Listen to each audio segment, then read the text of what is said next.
The twins had been silent for months, until they saw the maid and both screamed the same word. For nearly 6 months, the house on the hill in Napa Valley had learned to live with silence, not the peaceful kind, the heavy kind. Since the sudden death of their mother, Theo and Miles Cross barely spoke. Doctors blamed trauma. Therapists called it selective withdrawal. Staff whispered that the boys were simply broken by grief. Only one person had ever reached them before the silence took hold: LaToya Reed. When she was still in the house, the twins slept. They ate. They whispered into her sleeves at night when the world felt too loud. She prayed softly over them when fear made their bodies stiff with tremors. Then one morning she was gone. No goodbye. No explanation. Just a report placed on Julian Cross's desk. Julian signed the dismissal without asking questions. He told himself it was necessary. He told himself his sons would adjust. He told himself he'd look into it later. Later never came. The twins stopped speaking completely. Now, weeks later, the Vineyard estate was preparing for its largest charity gala of the year. Powerful guests, flashing cameras, millions in donations, and somewhere beneath the chandeliers and quiet string music, 2 little boys sat in matching suits, silent, withdrawn, and listening. For the first time since his wife's death, Julian stood alone in his study before the event and prayed, not for success, not for protection, but for truth, because something in him felt unsettled, as if the silence in his home was not just grief, but a warning. And when the twins saw her again that night, the silence would finally break. Before we continue, please like, share, and subscribe, and tell us in the comments where you're watching from. Now let's dive back into the story. The golden light of the Napa Valley sunset poured across the sprawling estate, catching the shimmer of crystal wine glasses and the soft gleam of violins in motion. Beneath the vast white canopy, Julian Street, James hosted a charity dinner as only a billionaire vintner could flawlessly curated, attended by the powerful, and polished to perfection. But among the elegance, 2 small shadows dimmed the occasion. Theo and Miles sat side by side in miniature tuxedos at a corner table, untouched plates before them. Their blonde curls hung limp, and their big blue eyes, usually lively, tracked every unfamiliar movement around them.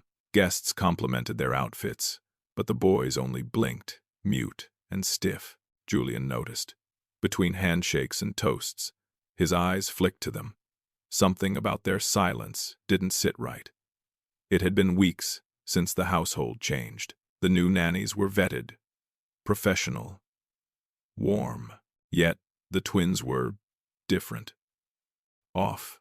Behind the scenes, whispers rippled among the staff. They haven't smiled the same since she left. It's like something broke inside them. Julian overheard snippets as he passed through the kitchen earlier. Mentions of her. LaToya. He hadn't heard that name in a while, and intentionally so. It wasn't until dessert, when one of the new caregivers attempted to lift Miles into her arms, that the tension broke into full display. "No," he shrieked, flailing. Theo joined in, grabbing his brother's arm. "Don't touch him." A glass shattered in the silence that followed. Conversations halted. Heads turned.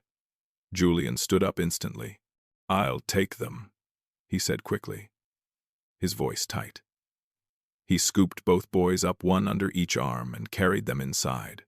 The hallway echoed with the click of his shoes and their sniffles. In their room, Julian gently placed them on their beds, lowering to their level. "What's going on with you two?" he asked, brushing a hand over Theo's hair. "You're safe here." But the boys didn't answer. They stared at the floor, clutching their plush toys so tightly Julian's heart twisted. Later that night, he stood just outside their cracked bedroom door. He heard them whispering during bedtime prayers. "Please keep us safe," Theo murmured. "Please bring her back," Miles added, barely audible. Julian's breath caught. He stepped back into the shadows as one of the new nannies moved to check on them. The moment she entered, the twins grew tense again, shrinking beneath their covers. Julian knew fear when he saw it. Back in his study, he poured himself a glass of his oldest red and stared out the massive window overlooking the vineyard. The moonlight bathed the rows of grapevines in silver, Children remember who made them feel safe long before they understand why, he muttered aloud, repeating something one of the older staff had said earlier that evening. He had thought firing LaToya was the right decision. Necessary, clean. But he was starting to question everything, and when he returned to the twins' room one last time that night, he tested something.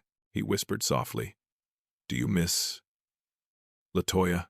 The reaction was immediate. Theo whimpered. Miles pulled the blanket over his head. Both began trembling. Julian froze in the doorway. What had he done? Why does the mere mention of LaToya's name make the twins tremble? The chandeliers sparkled like fallen stars above the grand ballroom, where a symphony of crystal clinks, hushed laughter, and camera flashes set the rhythm of the night. Julian Street. James was in his element, flanked by dignitaries, tech moguls, fashion elites, and influential investors. This wasn't just another gala. It was the event of the season. Servers glided between tables, dressed in black and white. The estate's finest wine flowed freely, and chefs unveiled a 7-course tasting menu that had already made its way to the food columns. Julian gave the occasional nod, the charismatic host, but his eyes flickered again and again toward the edges of the ballroom, where his twin sons sat stiffly beside their caretaker, untouched food in front of them. Theo kept twisting his cloth napkin. Miles gripped his toy car so tightly, his knuckles were white. The boys were dressed to impress in matching navy blue tuxedos, but no one missed how detached they seemed. Their little shoulders stiffened each time someone unfamiliar spoke to them. Behind the glamour and grace, tension simmered below the surface. In the kitchen and service halls, murmurs traveled like smoke. "She shouldn't be here. I can't believe they called her back. It wasn't meant to be a scene." The staff had been short-handed, and an agency had filled the gap with last-minute contracts. No one double-checked the names. No one told Julian. LaToya arrived through the service corridor, dressed in her bright orange uniform and unmistakable yellow gloves. Her eyes were steady, but her breath hitched as she stepped into the grandeur of the ballroom. She hadn't seen this side of the estate in weeks. She wasn't supposed to. With a mop bucket in hand, she moved quietly toward the far side of the marble floor, eyes down until she heard it. The clatter of small objects hitting the ground. 2 toys. 2 gasps. 2 high-pitched screams. "Mama!" Theo cried. "Mama!" echoed Miles, breaking free from the woman holding his hand. Chairs scraped. Conversations ceased. The twins bolted across the ballroom, tears streaming down their cheeks. Running, not walking toward the maid. LaToya froze. Her knees buckled beneath her before they even reached her. She dropped to the ground, arms wide open, tears already spilling down her face. The boys threw themselves into her embrace like they were diving into home. Silence. Utter, raw silence filled the room. Gasps, a dropped fork, a camera flash. A single wine glass slipped from Julian's stunned hand, shattering into red-slicked shards on the polished floor. From the center of the ballroom, Julian stood motionless, staring at the woman kneeling in her uniform, surrounded by his sons, his sobbing sons, who clung to her like she was the only safe place left on earth. Guests looked between them, confused. No one moved. LaToya, still kneeling, stroked the boys' heads, whispering something no one could hear. Her gloves trembled. Julian took a slow step forward, but his legs felt heavy. What was happening? What had happened? His eyes locked on the maid, the one he had dismissed, forgotten, erased from their lives. And yet here she was, with his children, weeping in her arms.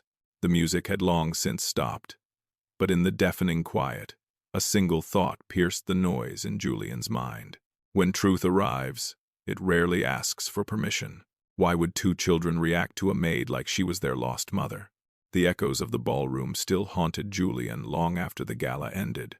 Now, inside his private study, a fortress of mahogany shelves, decanters, and oil paintings, Julian paced the floor, wine untouched, tie loosened.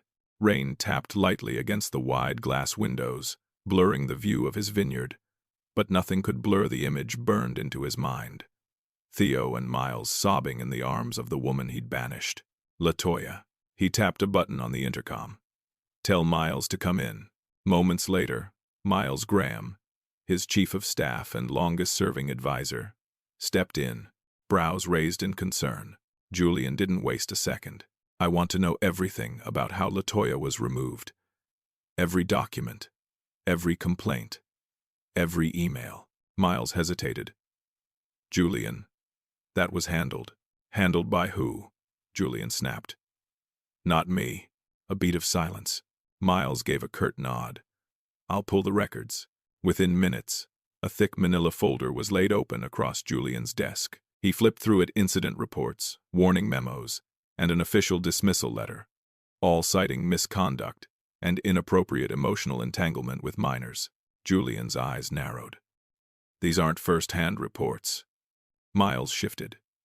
They came through intermediaries, household staff. One of the caregivers raised concerns about boundary lines. A.T. Julian paused on a specific note. The twins are becoming too attached. This isn't healthy, but no formal signature, no recorded interview, just whispers, rumors. You're telling me we removed the boy's caregiver, the one person they trusted, because of an unsigned, second-hand allegation? Miles adjusted his collar. At the time, the concern was their emotional safety.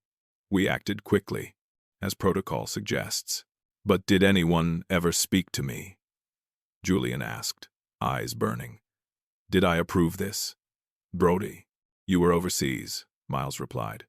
Shanghai, expanding the Asian distribution deal. Julian leaned back in his chair, fingers steepled beneath his lips. Silence stretched. The rain tapped harder. He remembered the way the boys screamed her name, the way they ran to her. And he remembered the way LaToya's eyes filled with tears, tears that weren't surprised, tears that had been waiting. Julian pulled out his phone, staring at her contact. He hit call. No answer. He tried again. Straight to voicemail.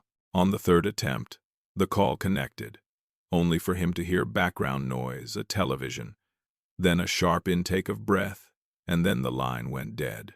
She had seen his name, and she had hung up. Julian sat motionless, the phone still pressed to his ear, now buzzing with silence. He hadn't asked questions when she was dismissed. He'd been told the situation was handled, and he'd believed that meant it was clean, honest. But now, guilt stirred inside him like an old bottle of wine, unsettled and sour. A lie only needs silence to become law, he murmured, staring at the wall. He had been silent, and now, the lie had lived long enough to hurt the only people that mattered, his sons. He closed the folder slowly and looked up at Miles. I want to know who started this, Julian said, his voice low. Who stood to gain from removing her? Miles hesitated, brows furrowed. You think someone planted the lie? I think, Julian said, that the truth has been buried. And I'm about to start digging. Who benefited from removing LaToya from the twins' lives? The boarding house on the edge of Modesto was quiet, too quiet. No music floated from the hallways. No laughter echoed through the walls. Just the sound of a distant train and the occasional floorboard creak under someone else's tired steps. LaToya sat on the edge of her single bed in the small room she now called home.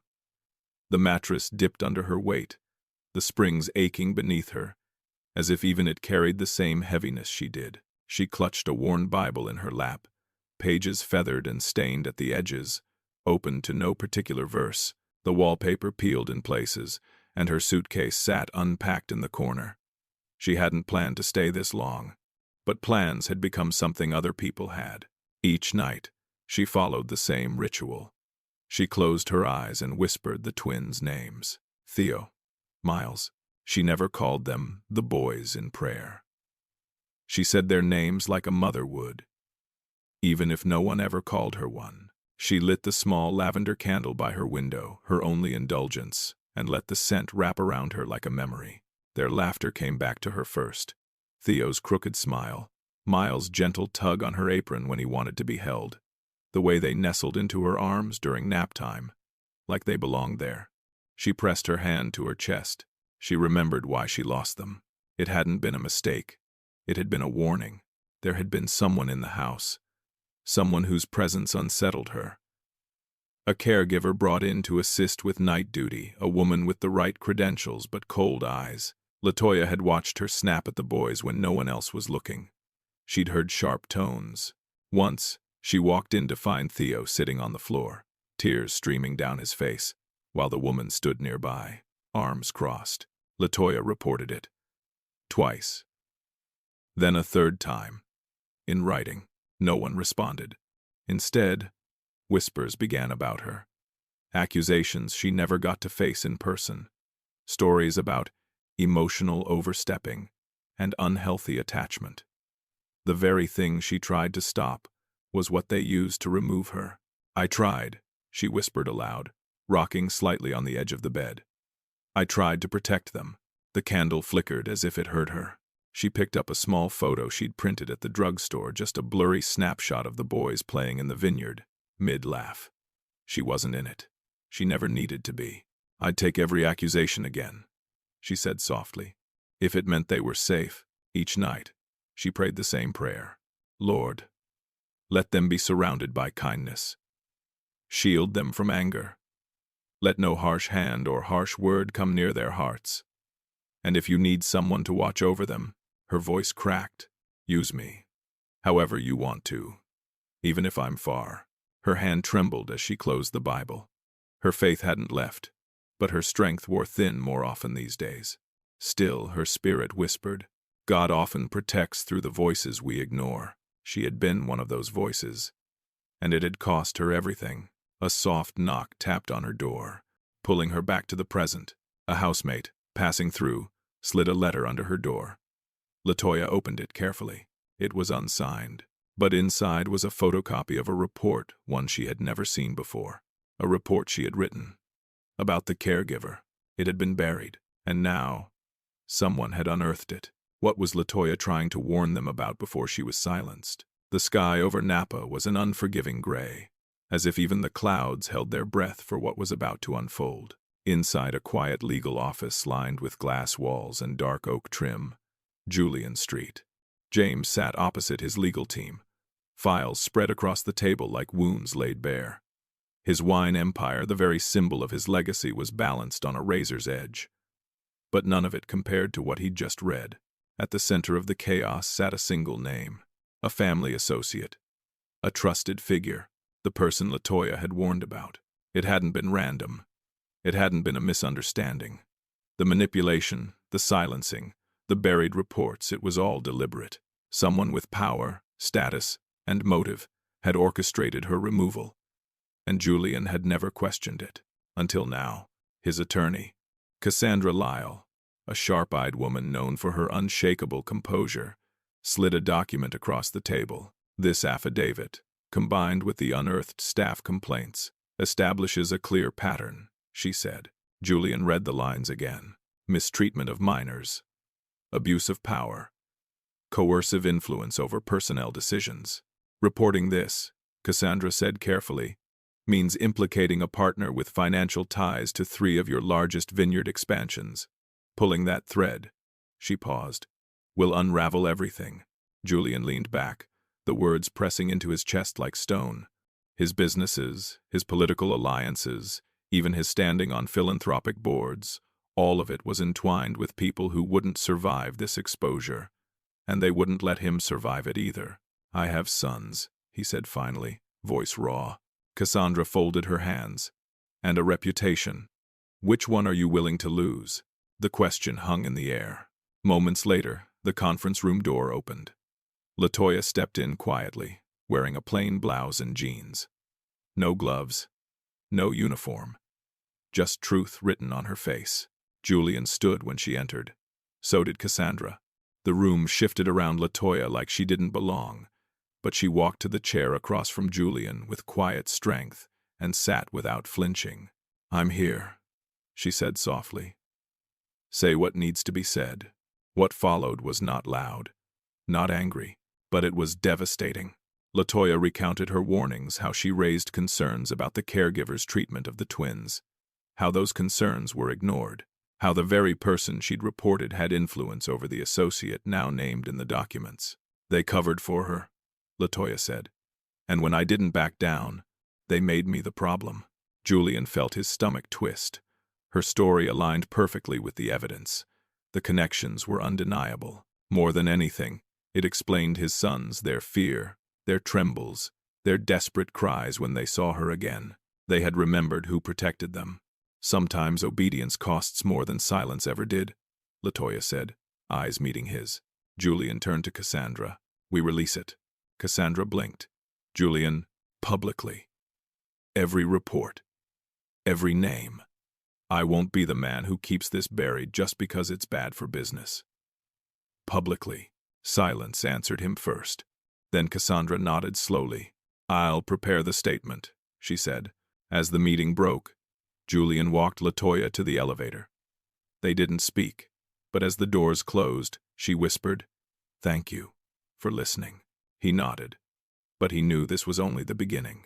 What will truth take from Julian before it saves his sons? There were no flashing cameras, no grand jury, no televised courtroom spectacle, just a nondescript brick building downtown, a narrow hallway, and a conference room with a frosted glass door that bore no name.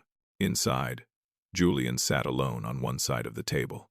Across from him were attorneys, corporate mediators, and board representatives, men and women who once toasted to his vision, now gathered to dissolve what they'd built together. "This isn't personal," one of them said, his voice measured. But it was. It always had been. The room was filled with polite tones and passive-aggressive reassurances. No one outright condemned him for going public, but every sentence dripped with the consequences of his decision. "We've had to distance ourselves, Julian. Stakeholder confidence has dropped. Settlements are pending." He nodded quietly through it all. The reports hadn't gone fully public, too many legal barriers, too much liability. But the internal damage had been done. Lawsuits had begun to ripple through his business empire. Shareholders pulled out, joint ventures halted, one by one. His largest partners, people with names printed beside his on buildings and bottles, stepped away. What leaked to the press was fragmented and vague. Words like ethical concerns, unverified allegations, and conflict of interest were thrown around with no context. Julian's name became a headline stripped of nuance. He didn't fight it, not once. He declined every interview request, ignored every PR firm that promised to salvage the brand. And when his legal team urged him to issue a statement to protect his image, he said the same words each time. "I'm not here to protect myself." They didn't understand it, but Julian had seen something they hadn't. He had seen his sons tremble at bedtime. He had watched them run, weeping, into Latoya's arms. And for the first time in his carefully curated life, he had done something not because it was smart, but because it was right. When he returned home one rainy afternoon, the estate was quieter than usual. The media noise hadn't reached the vineyard's gates, but the silence inside was louder now. His once full schedule was empty. No flights, no tastings, no gala invitations. He stepped into the nursery and paused. Theo was on the floor, building a lopsided tower out of blocks. Miles sat beside him, giggling, knocking it down. Both boys turned when they saw him. And then they smiled. Real smiles, not the cautious, hollow ones they'd given strangers. Julian dropped to his knees and let them pile into his arms.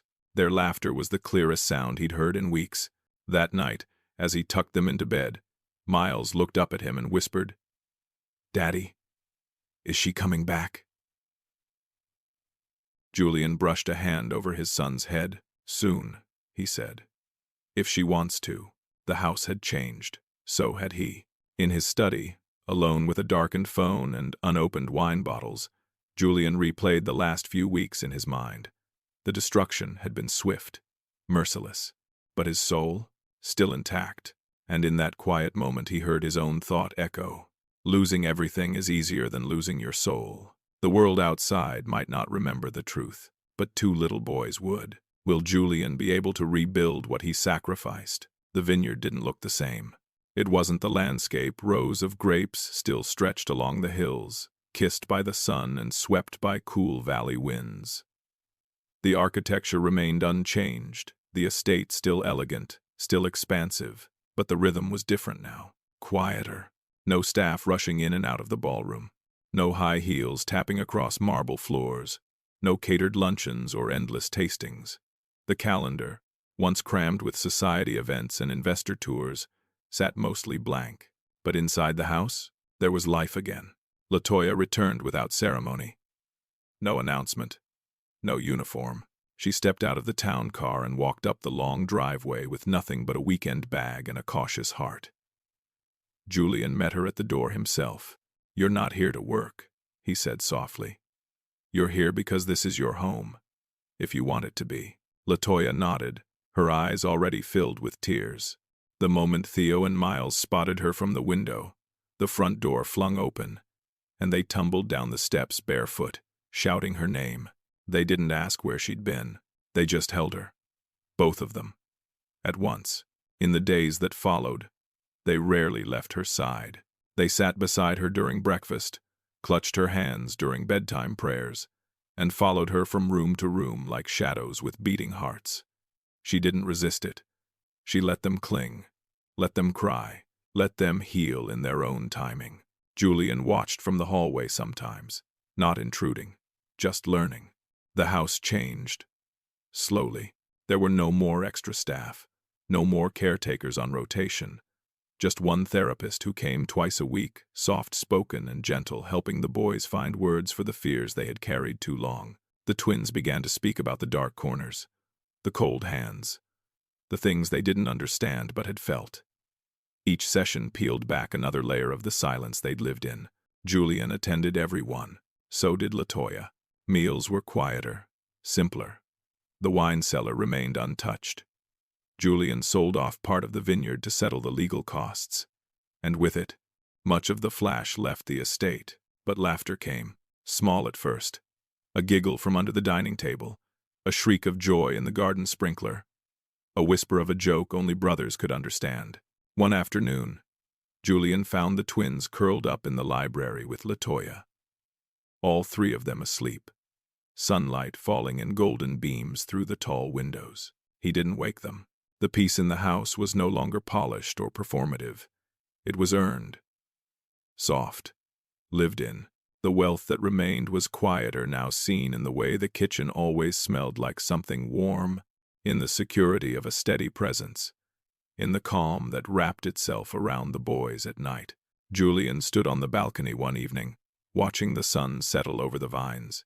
This land had made him rich, but the people inside the house, they had made him whole. He turned as he heard the sound of tiny footsteps running down the hallway. "Daddy, come play!" Miles shouted. Julian smiled. Coming. As he closed the balcony door behind him, a single truth settled in his chest. When the wrong voices leave, the right ones finally speak. And in this new silence, so full of laughter, he could finally hear everything that truly mattered. The laughter drifted in before Julian opened the door. At the Napa Valley Counseling Center, the playroom windows faced a wide patch of grass where two children chased one another beneath the autumn sun. Theo darted ahead with a stick held high like a sword, while Miles ran behind, giggling, waving a superhero cape that fluttered with every step. They were unguarded, free, laughing with their whole bodies. It was the first time Julian had seen them like this in months. No tension in their shoulders, no flinches when someone raised a voice. Just play. He watched from the hallway, arms folded, heart full and aching. Inside the counseling office, LaToya sat with the boys' therapist, discussing progress and small breakthroughs. Her face had grown softer in the last few weeks, still cautious, but no longer haunted. Julian hadn't asked her to stay. She simply never left. His business, once a booming empire, was now a trimmed version of itself. The flagship vineyard remained, but satellite ventures and ambitious expansions had been sold or shuttered. Shareholders had parted ways. His inbox was quieter. His phone rarely rang. The name Julian Street James had lost its shimmer in certain circles, but the house was no longer hollow. Later that evening, as dusk settled across the valley, Julian drove the boys up to the private overlook just beyond the vines, where the land gave way to wide sky and golden hills. It had always been his place to think. Tonight, it was theirs. He laid out a blanket as the boys ran wild across the open grass. LaToya followed behind at her own pace, collecting wildflowers Theo had picked earlier. Julian sat down slowly, watching them from a distance. There were things he had lost: influence, respect, a reputation carefully built over decades, fractured by a choice most people wouldn't have made. Some called him reckless. Others said he'd overreacted, but those voices had grown quiet, and the ones that remained, the ones that mattered, were right here. He looked to Latoya, who was now kneeling in the grass, helping Miles tie his shoelace. Her hand rested gently on his back, grounding him, reassuring him. Julian's throat tightened. He had no neat words for what they were now. Family didn't need a definition. It needed proof, and the proof was in this moment. That night, back at the estate, Theo and Miles fell asleep without needing the hallway light on, without asking for extra hugs, without the restless tossing or quiet whimpers that had once marked every night. They just slept, peacefully.